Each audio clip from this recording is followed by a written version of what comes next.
Hey, Cross Park fan. I had a few minutes here while I'm on my way home from the coffee shop. So I'm sitting at a park in downtown Matthews, in case you're wondering what's going on here. But hope everybody's well. Wanted to, in this week's video, do a couple of things. One, give a couple of thank yous. Two, give you some reminders of what's going on. And three, preview just briefly our sermon and service for Sunday morning. So first of all, thank you to George Crow and Rod Culbertson for filling the pulpit the past 2 weeks. Grateful to be part of a church family where we have such gifted and capable godly men to fill the pulpit. So thank you, brothers. And secondly, I want to thank you as a congregation for your prayers for me and my family while we were away. We got to do some fun stuff. Spent about 36 hours in New York City, did a bunch of the touristy things. Some of us were glad to be able to check that off the list and don't feel much of a need to go back, but there's also an allure to the city, and certainly there's lots to see. So we had a good time and enjoyed ourselves going up the Empire State Building and into the Plaza Hotel and Central Park and riding the subway and all that stuff.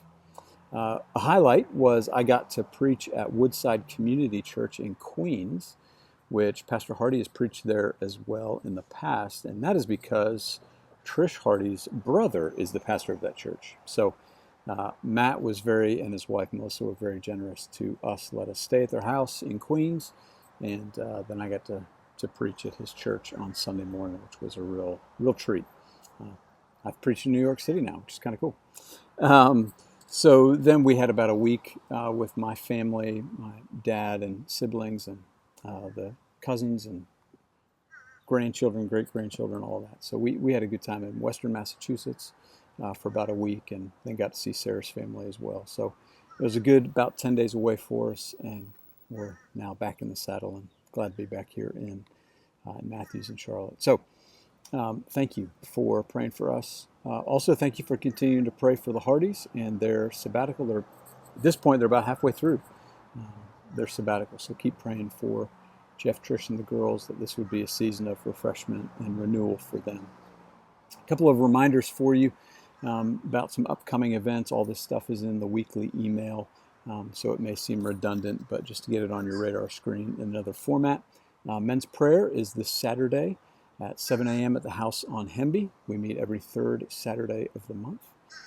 Children playing at the park this coming Wednesday at 9 a.m. at the William Davy Park. Katie Janak is your point of contact for that. Youth group is meeting every Wednesday night this summer through August 14th. So still about 5 or 6 youth group meetings to go over the course of the summer. They meet at Hemby at 7 to 8:30. And this week, Bob Eyrig, one of our elders, is the speaker. So that's going to be a real treat for you, youth. Women's Book Club, y'all had your first meeting this past week, reading the first half of the Screwtape Letters. The next meeting is August 6th. I haven't heard this directly from Polly, but I'm sure she would be, and Polly Thatch is the one heading this up. But if you weren't able to come to the first meeting, certainly you'd be welcome at the second. So please do make a note August 6th at the Thatch's house for finishing up the summer book study for the ladies with Screwtape Letters, C.S. Lewis's book, Screwtape Letters. We are going to be, believe it or not, before too long transitioning to our fall schedule. So we have some things for you to note as we make that transition here in a month and a half. August 25th, the last Sunday of August, the last Sunday of our summer schedule, we're going to have a fall preview brunch right after worship. So Sunday, August 25, worship at 9:30, and then as soon as worship is over, we're going to transition to a brunch where we can, as a leadership, preview for you different offerings and opportunities for the fall. The fall schedule then is going to begin the next Sunday, September 1st. So September 1st, we're going to begin our fall schedule. That means Sunday school at 9:30 and worship at 10:30. Again, that's 6 weeks off, so we still have some time, but I want you to be aware that there is that transition coming up.